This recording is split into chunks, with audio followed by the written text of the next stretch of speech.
So good morning, good afternoon, good evening. Welcome to this session. It's called EUAid Data on Display, and your participation is highly appreciated. Thank you very much. So there's a special welcome to the speakers and co-organizers. From the European Commission, it's Renate Houwstrate and Marie Maasbeul. And from Global Affairs Canada, Johanna Lucher. And from the African Development Bank, Sohir Debiche. So this is our agenda for the 55-minute session. There's a short introduction, and then we will have three presentations on the EUAid Explorer, the project browser of Global Affairs, and Map Africa of the African Development Bank. And depending on our timing, at the end, we will have a longer or shorter closing discussion. So the purpose of this session is that we're all consuming EUAid data, and the different organizations make unique choices when it comes to showcasing their data. So we will see three examples, three different data portals, each presenting their approach. And we were going to look at what are their unique features, what are the key differences and main goals, and how their lessons learned relate to other existing portals. Of course, there's no one correct way on how to display EUAid data. So we also encourage everybody on this call to share their own vision and suggestion. And we will try to take one or two or three questions after each presentation. And based on the questions posed in the chat box.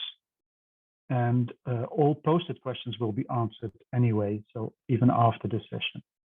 We will do a short poll to see who is in this call. And so I will read it out. So what constituency do you represent or primarily represent? So civil society organization, partner country, private sector, provider or development corporation, or none of the above. Okay, so the largest group is the provider of development or corporation, and followed by civil society organizations, then partner countries, and one participant each of private sector and none of the above. And the poll is asking you whether you have a data portal that uses EUAid data. So there are at least 7 other data polls amongst the participants in this call. That shows at least some potential for exchange and learning between people who have data portals. Each presentation, we will have 3 presentations, as I explained, will focus on the following main points. So there's a general introduction about the platform and maybe a demo, and some reflection about which purpose the visualization serves and why, besides publishing an EUAid XML for data analysts, also start a platform. And the second thing is this tool is primarily meant for internal purposes or also trying to enhance global transparency efforts. Another question we want each presentation to look at is what are the unique features of the platform and the lessons learned to be shared with the community, and if there are intended or planned improvements in the platform being presented. So we start with the first presentation, and please, Renate and Marie, the floor is yours. Thank you very much for this introduction. Dear colleagues in our joint transparency endeavor, thanks for the interest and also for the opportunity to present to you today the EUAid Explorer. Afterwards, we will watch a short demo video, but to start with a few basic information on and policy background on the EUAid Explorer. If we could go further to the next slide, the next one. Yes, great, thanks a lot. The EUAid Explorer is a visualization tool, and it shows, just a second, have a little visualization problem here. It shows the collective development assistance of the European Union institutions that do official development aid, which is the Commission and the European Investment Bank, and it's 27 member states. Now, although the member states do report development aid in their own right, within the European Union, we do coordinate our development policies. And this even more so since the COVID crisis. So for us, it's very important to provide this overall picture of joint EU development cooperation. Now, how do we publish, how do we get, where do we get the data from? Because it's not only our own Commission data, but it's also the data of the member states. We decided to take two sources, in fact. We take the OECD DAC data, which is great for statistics. And then we also take, of course, the EUAid data, which is much faster, and it gives a lot more information, a lot of project information also. So the two data sets are very complementary, and I think for us it's a great way also to link the two data sources. Now, what was our thinking behind developing the EUAid Explorer? First of all, we are committed to transparency and accountability, of course, and we want to show to our data users a lot of information. Then secondly, our data users are very diverse. They can be research institutions, they can be civil society, or our partners in the partner country. We wanted to offer them a one-stop shop where they can accede to this information. And then finally, and very importantly for us, an effectiveness consideration, the fact that we publish the activities of all EU actors. So remember, it's not only one, but 27 plus 2 in a partner country facilitates coordination and informed decision-making in our partner countries, both for ourselves and for our partner countries. With this, I hand over. No, I don't hand over. Let's move on to the demo video with Marie. And Marie will also afterwards share with you the lessons learned from this project. Thank you. So when you first get to the EUAid Explorer, to actually explore the data, you have to click in the Explore tab. So then when you get to the Explorer page, you have on the left-hand side all the different ways to filter the information. And on the right-hand side, you have all the different ways to visualize this information. So I've just selected EUAid, and then you can see at the top of the page, you can always see what are the different elements that you have selected. So just from this selection, you have all these various data available to you. You have the way to track the SDGs. You can see the various donors and their disbursements, sectors and channels. You have a trend line. As well, we have the geolocation.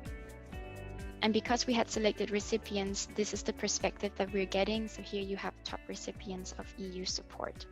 At the moment, all of this information is at the aggregate level. But what's interesting about the Explorer is that we also have a project list. And as you can see here, without filtering anything, we have a lot of projects available. But of course, filtering on the left-hand side, you can reduce your data sets. Or if you have a specific project that you're interested in, you click on the project, and then you get all the project level information or data that we have available from EUAid. You see there are some elements that haven't been encoded, but other than that, you have this summary page. You can find information at the activity level, transactions, as well as the policy markers. Are you really hitting your targets? And the results. So the EUAid Explorer can both give you project level information, but as well it has the aggregate figures on the main page. Okay, so over the course of developing the EUAid Explorer, we've also had some lessons learned, and there have been areas where we've had to reflect. For example, thinking about the quantity of data, thinking about what features to include, or choosing ways to import the data that is the most efficient, so that there are no negative consequences for the performance of the tool or the user friendliness.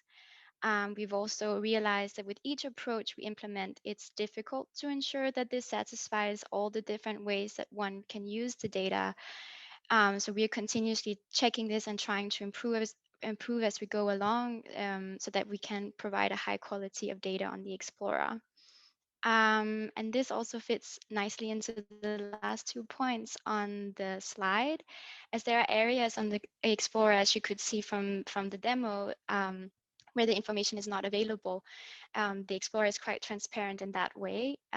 So this has led to an increased emphasis on raising awareness on the importance of reporting, both internally in the European Commission, but also increased dialogue with our EU member states. So we are learning and improving as we go. And yeah, that's the end of the presentation on the EUAid Explorer. Thank you very much for listening in. And if you have any questions, clarifying questions, I think we have some time to answer. Yeah, thank you, Renate and Marie. Excellent presentation of the EUAid Explorer. There's a question in the chat from Anand. He or she is asking, in terms of comprehensiveness, what percentage of total data is covered in the Explorer? And the second question is whether you recommend checking other platforms as well to get the complete picture. That's for Renate. Marie? Well, I'm happy to take that one. Basically, we are we are reporting everything. So I would say 100% of our activities are in the Explorer. With regard to our member states, obviously, we only report what we get from the data sources. So that means for OECD, yes, all our member states do report to OECD. So we have a complete picture. With regard to EUAT, this is not the case because not all the organizations in member states do report to EUAT. I would not have a percentage there, but there is a gap. At the same time, it allows us to promote EUAT, in fact, because if we promote our EUAid Explorer, we go to our member states and we can show this gap, and there is an incentive to provide more project information and to work and to see how they could report in EUAT. Okay, thank you. Very clear. So there's one other question from Theo, and he points out that the EUAid Explorer only contains data of primary donors. And his question is whether the EU is also considering or aiming to also include the EUAT data of implementing partners such as multilateral organizations. It's an interesting question. I think it touches about what Marie mentioned, that it contains a lot of data, and we have to somehow balance between the user friendliness of the tool and adding additional data. So we haven't considered so far, but never say no. Huh? Yeah, okay. Yeah, I understand, because it really shows how a visualization platform needs to make choices and to also maintain your own identity and purpose. Yeah. Thank you very much. Very nice presentation. We can move on. Can I just, I'm sorry, Leo, yes? just to say, it's not only about our identity, I think it's also about that the tool still works fast enough. Because if you put too much information, then it will not, users will not be able to use it well enough anymore. Thank you. Point taken. Yeah, thank you very much. Thank you. So thanks, Maria and Renate. And we can now move on to the next slide, I think, which is the start of the presentation of Johanna. So Johanna, the floor is yours. Thank you. Good morning, everyone, or afternoon. Well, it is morning here in Ottawa, Gatineau. So good morning. If we can go to the first slide, well, actually the second slide. So today I will be talking briefly about our project browser, which is the platform where we present our IATI data. I'll describe very briefly some of the key features and the drivers of the design of the browser, why it looks the way it does. We'll present you with a very short demonstration live and some of the future improvements that we're thinking about. Next slide, please. So the project browser was created in 2004, which in part explains the name because project browser does sound a little funny in 2021, but it's a granddaddy of really project data platforms, and so we like it. We debated way back when to change the name and then decided against it. It started very, very simply with just some basic information about projects and extremely limited search function. And then as we joined IATI and started expanding the range of data that we were publishing, we also tried to include some of that data into the, or some of the standard rather, into the browser with more search fields and trying to take advantage of the standard and the interconnectedness of the data, for instance, with linkages to partner information and things like that. However, the overall, the key objective of the browser, which was to provide easy access to information for all kinds of users, really remains the same. The audience of the browser isn't they're not the IATI geeks, they're not the people who can really easily download and manipulate a lot of data. They're the general public, Canadians, they're media, a lot of staff from global affairs, including a lot of the people who are on the foreign affairs and the trade side of the department, and therefore don't have a lot of background in development. And so because of that, we really strive to make it as easy to use as possible, avoiding jargon as much as we can, and making the IATI standard itself as transparent as we can. Next slide, please. Some of the drivers for the design of the browser that you'll see in a second are our legal requirement. In Canada, we have 2 official languages, and therefore we have a legal requirement to have all of the information available equally in English and in French. And that applies across the government of Canada, and all of our web tools and web content is available in both languages. So that's a key point. We also have accessibility requirements. So some of you may have heard of WCAG.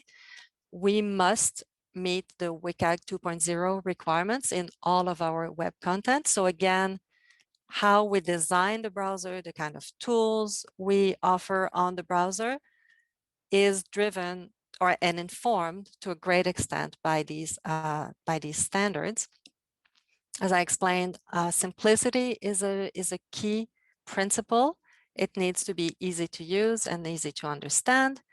But all of this is balanced by the needs of users. And so trying to provide as much capacity to search information and download information while respecting all of those other principles. Next slide, please. I will now show you some of the key features of the browser. So if you can stop sharing your screen, I will start sharing mine. Now everyone will be seeing this screen. So this is, and the links will also be shared in the chat if you want to open it yourself, if it's easier for you. So this is a landing page for the, the search page for the browser, and it enables searching with all kinds of a very simple fields up here, search filters here that I will come back to. When you open, it has all of our 5,451 projects that are in our IATI dataset at the moment, with the capacity to order them by some of the key elements: budget, partner, status, start, end date.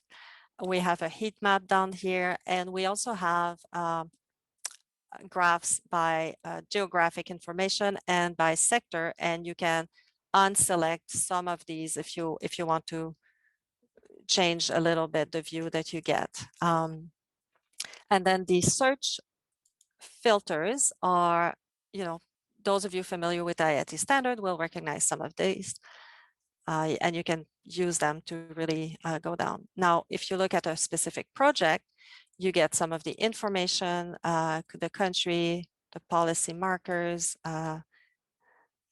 things like that. You get the description, the expected results and results achieved of the project, which is all narrative information, but users tell us that they really, really like that. You can get the financial information about the project.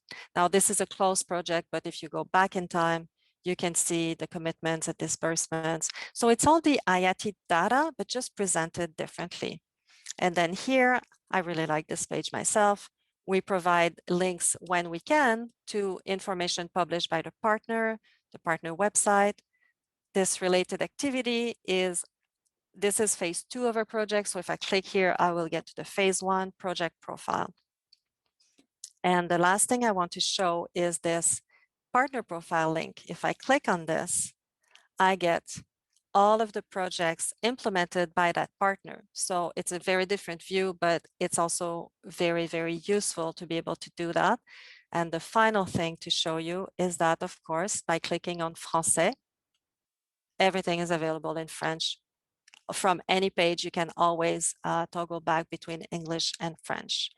So that was the quick demo. And now if I want to stop sharing, and the last page of the presentation, just looking forward, we're always thinking of ways to improve the browser.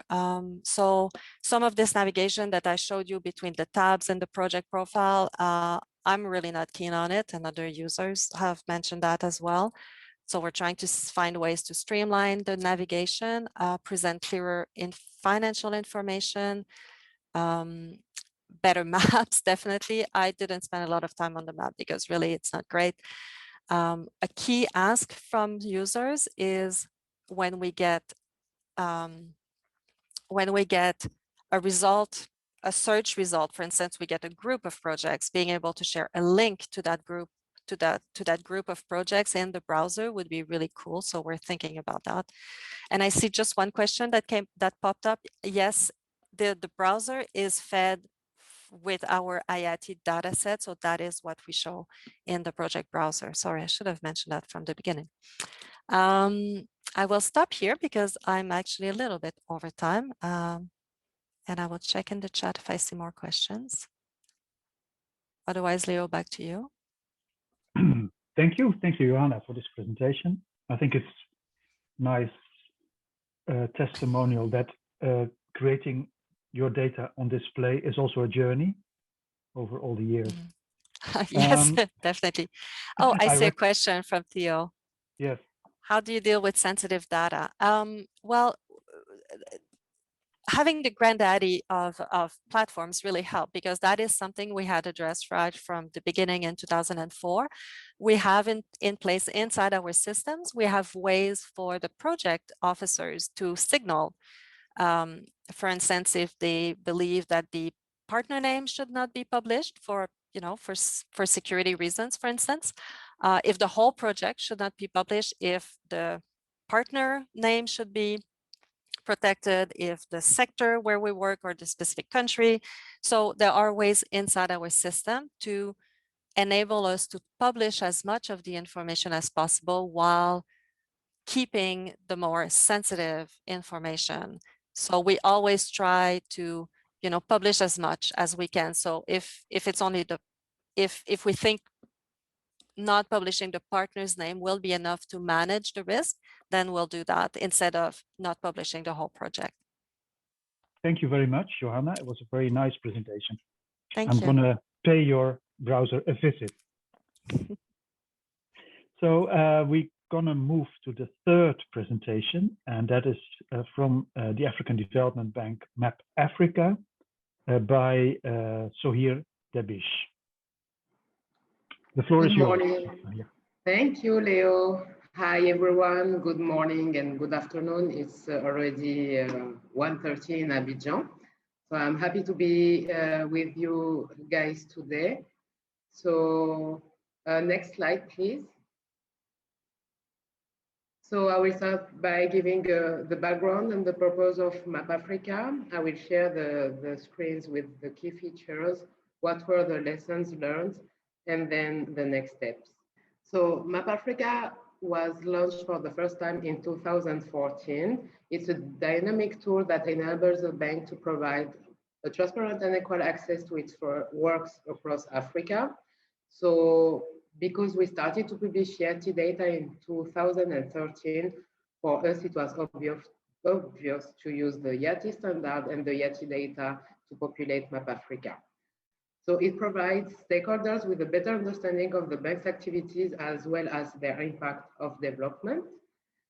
In 2016, there was the re-engineering of the system and the launch of Map Africa 2.0 that underscores project relationships to FDB's high 5 priority areas, which are Feed Africa, Integrate Africa, Light Up Africa, Industrialize and Improve Life of People of Africa. These high fives were developed in line with both the bank's 10-year strategy and the SDGs. So now Map Africa maps more than 14,000 subnational locations and a total of about 2,500 operations with project information. So as you can see here, the users of the Map Africa platform are able to filter projects by country, sectors here, high five, status and COVID-19.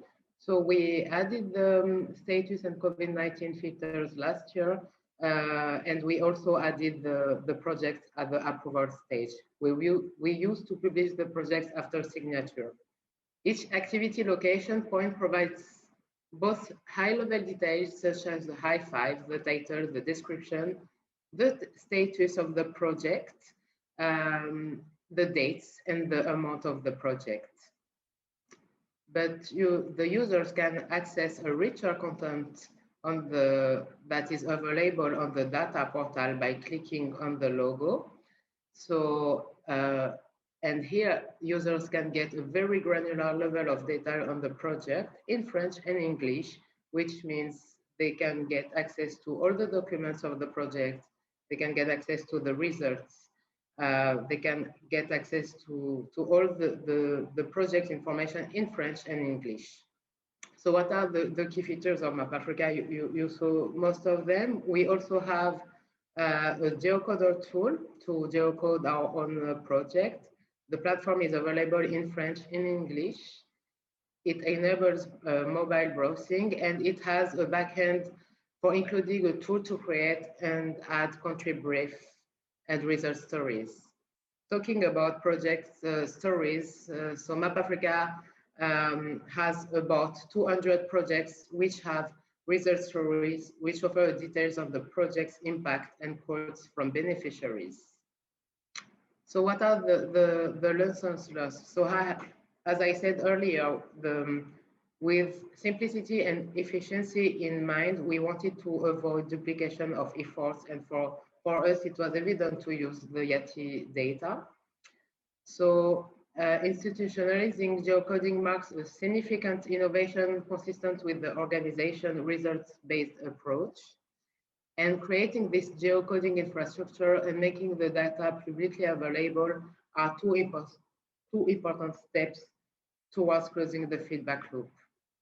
So how do we proceed regarding the updates? And so the first year where we launched Map Africa, we tested with a portfolio of 2 years project. And then step by step, we tried to reduce the backlog, and we focused on all the signed project and then all the project closed since 2015. And so now I think we reduced more and more the backlog, and now we are at the point where a project is approved, we geocode it, then we produce the XML, and then it appears on Map Africa. So what are the next steps for Map Africa? So we are really thinking of integrating it really with the data portal to provide users with only one access to the AFDB projects. And we keep working on improving and increasing the data quality and coverage, because as we are a bilingual institution, the data we provide is in French and in English, and it takes a lot of time to provide it to the users and make sure the same amount of data in the English page is the same as in the French page. And at the end, it was not only useful for people outside, but also for people inside the bank. Thank you. Okay, thank you. Thank you, Leo. Yeah, thank you, Sohir. So questions, are there questions in the chat box? I don't think I see them. I have one question. It's like, basically it's a question for all three of you. Do you monitor user stats, and do you have a kind of a clear image who is visiting your tool or your visualization? Do you have? I think, to be very honest, we used to have it when we launched it, but we are not tracking that. We are really not, at that time, we are not tracking it anymore.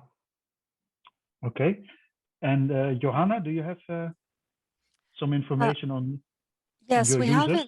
We have information on users, including, well, you know, the basic stats that anyone gets for any website, where users are from, and things like that. We also do, I say we, but it's actually the browser itself is really managed by a whole team, and I'm not part of that team. So they do a lot of UX research and try to see, you know, the journey of a user across the browser, how they look for information. So it's a bit of it's a mix of the more general statistics on website use, and then some specific research into user how users navigate and what they think about it. Okay. And Renate or Marie? Same for us. We do have a tool to scan the users and what they where they come from, and also how often how many clicks they do on our website, and that also influences us in our development. And for example, one of the things we saw is that we have many users who click one time, but then there is no follow-up, so they don't stay for very long. So then we realize that our website is really, although it's simple, it's really geared towards people who have a certain basic knowledge.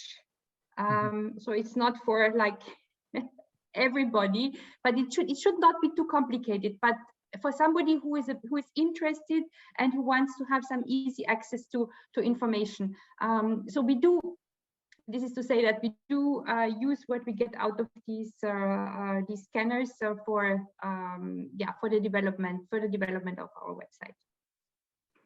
Okay, thank you very much. Another question from Anand. To avoid duplication of work, how do you plan to include local organizations who are not easily visible? That's a question to Sohir.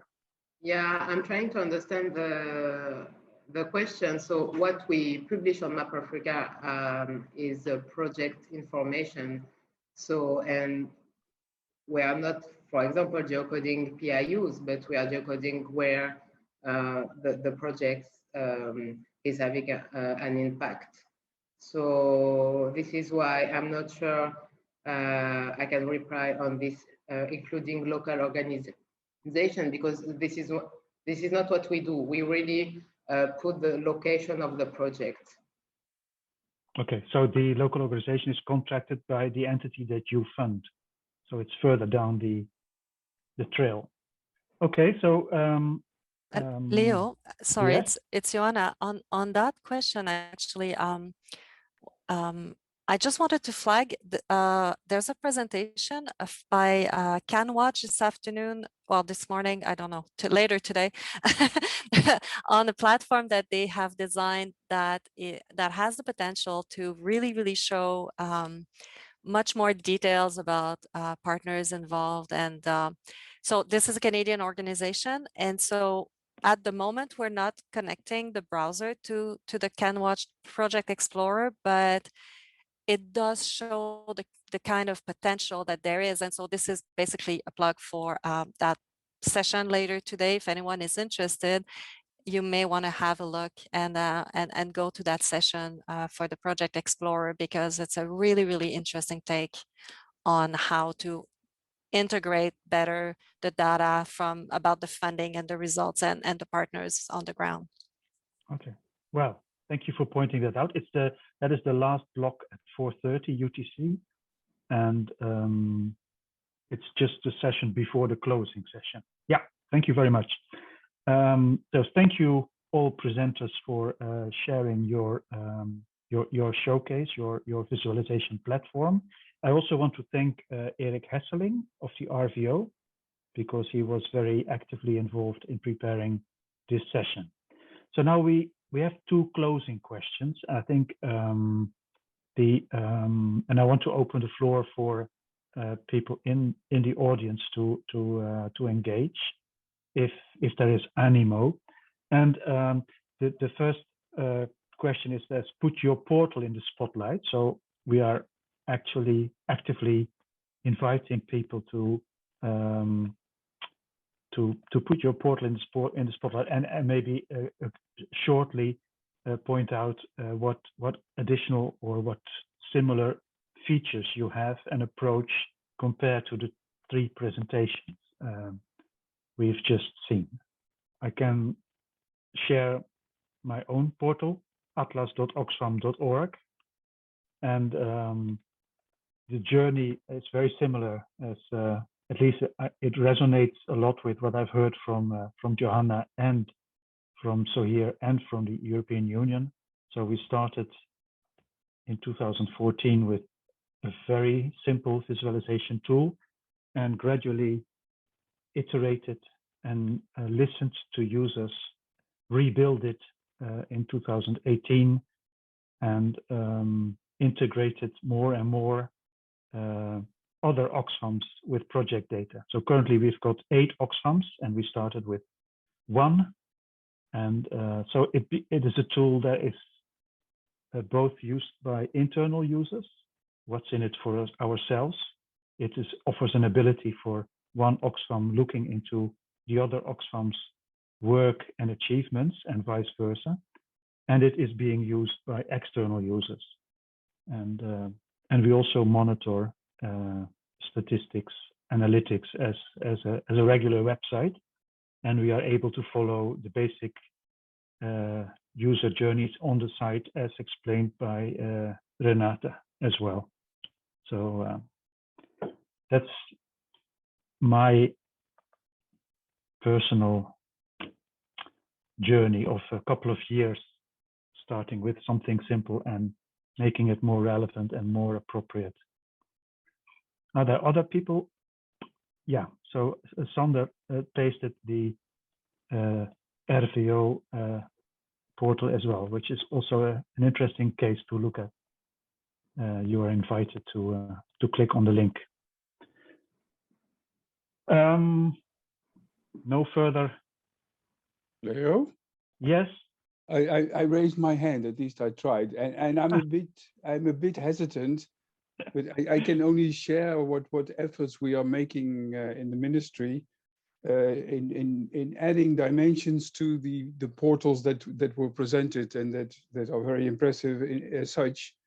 What we, on the one hand, try to do is to link our data with the data of our implementing partners, so that you can have this link transparency in a single portal, so that you can follow what is happening with our support to a specific organization that then translates it into a specific activity.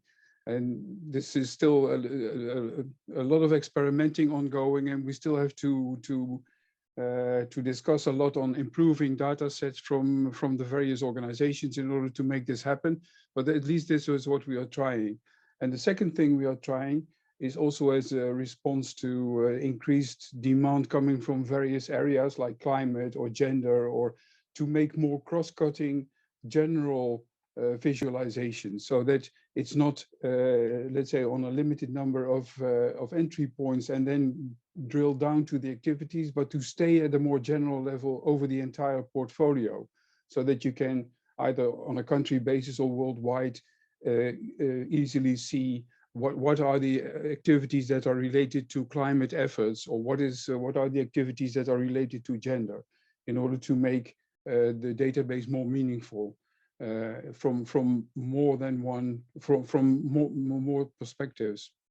Challenges still open, and I also mentioned that earlier, are open. Still are some concepts like leaving no one behind. I still have a difficulty in formulating that, and then I think we should start by adjusting the IT standard in order to start collecting information, to start collecting data on such interesting dimensions. But I mean, this is what we are trying to do. Okay, thank you. So there are a couple more examples that are being shared in the chat, and I also shared the link to the new website of the Dutch EUAid Explorer, now called NL ontwikkelingssamenwerking.nl.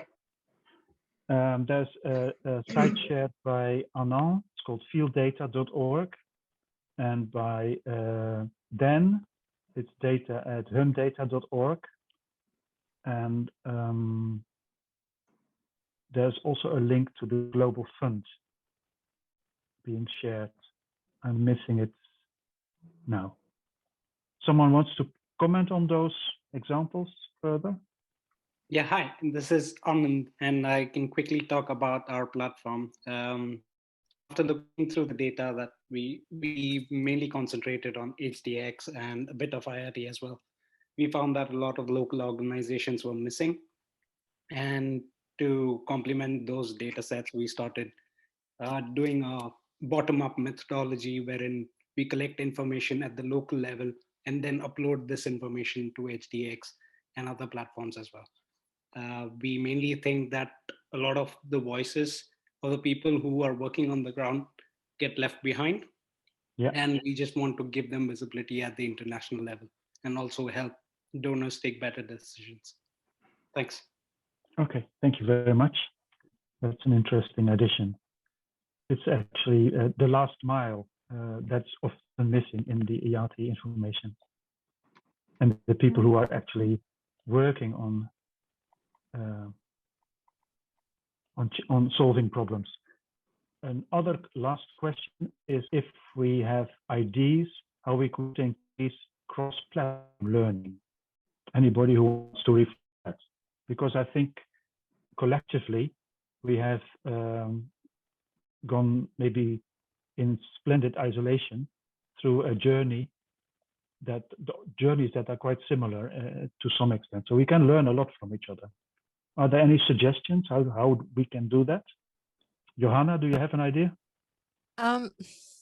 Not so much an idea, than sharing some of the challenges we've encountered doing that, because of course as we look at our browser and how to improve it, we always look at what others have done, and you know, we're amazed by some of the other platforms, and they're much sexier than ours, and they have all these nifty functions, and we would love to try to emulate them. And over the years, several of those the the organizations creating these platforms have shared their code and have said, you're welcome to copy, to use whatever you know, go ahead. The problem that we have faced is that among our drivers for the design, remember I mentioned official languages, but also accessibility. And we have found that none of the other platforms actually met those accessibility requirements to the same level and to the level that we are required to meet. And therefore, we haven't been able to borrow from anyone. And so it's just to say, I think there's a lot that we can learn from each other and that we can share, especially around user needs and how people actually use the information to do what. And linking back to what David Megginson was saying in the opening session, this notion of data usability for specific use cases. I think that's a very important concept. So again, we can learn from each other in terms of usability and in terms of the functions or what the platforms should enable users to do, but in terms of then translating that into the actual platforms and tools, there can be all kinds of challenges that get in the way. So it's not quite as simple as we would like, as we all would like it to be. Otherwise, we would all have the same platform, right? Yeah. Yeah. So the accessibility requirements you are talking about is about people who have disability in terms of visual disability, or is that correct?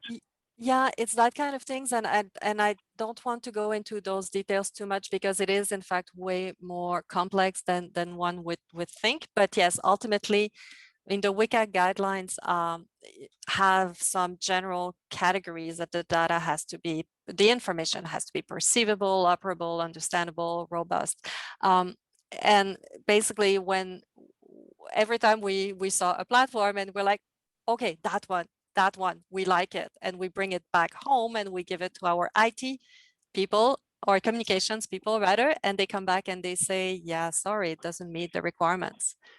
Yeah. The maps are difficult, the graphs are difficult. I mean, there are all kinds of things that you need to adjust to meet the requirements, and very often it will simply break the or it would require so much more work to adjust the specific tool, the function, that it's just not feasible. Okay, thank you. And Nick Oswald, he posted the guidelines on the accessibility standards. Thank you very much. Great idea. Thank you very much. I think it was a nice session.